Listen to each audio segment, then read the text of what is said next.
Ready in the fourth. Storm for the Boys, the inside runner.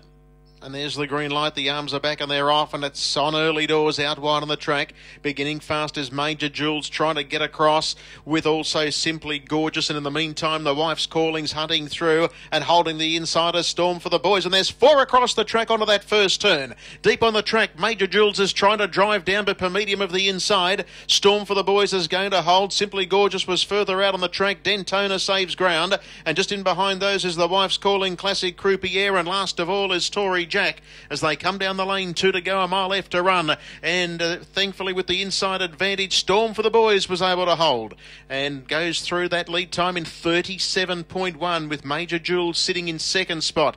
Dentona's had a nice cut through the field and sits on the leader's back, and the Wife's Calling is next.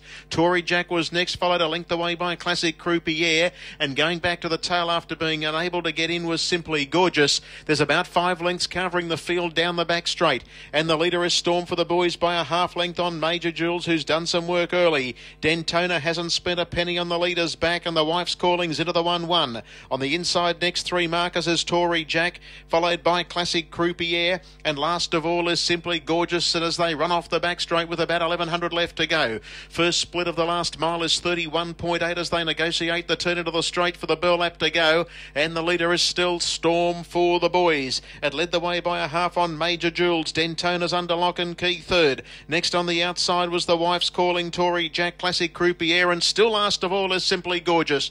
Winning post Judge and Bell this time as they go by the post, and the second split was 31.1, 62.9 the half. The leader is Storm for the Boys. Bernie Hewitt takes it out of the straight, leading by about 3 parts on Major Jules, camped second. Third on the inside is Dentona. Taking off around them is Simply Gorgeous. It puts the Wife's Calling in a pocket, followed by Tory Jack and Classic Croupier, and they bunch going down the back straight. Storm for the Boys and Major Jules. There's not much between them down the back straight. Simply Gorgeous was trying to get on terms. Dentona needs racing room, and they were followed by the Wife's Calling, Tory Jack and Classic Croupier. 3 lengths first to last. You could throw a Kleenex over them around the turn. 29.1 the split. It's Storm for the Boys and Major Jules. They're having a great 2-horse war at the moment. They've been at it from the start. Simply Gorgeous sweating on her runners. Dentona. The Wife's Calling's in a pocket as they swing in for home. It's Storm for the Boys. Major Jules getting out now is the Wife's Calling. No run Dentona, but it's Storm for the Boys in front. It's holding them for the moment. Now the Wife's Calling's letting down. They reach the line, but it's Storm for the Boys doing enough, and it boxes on too well to win it. Second was the Wife's Calling, and those in front of Major Jules. Big run. Did plenty of work and has stayed on, and Dentona no luck whatsoever. They were followed further back in the field then by Tory Jack, Simply Gorgeous, and Classic Croupier wasn't beaten far, only beaten about 3 lengths, 29.9 for the last quarter, and rate of 2 minutes.4.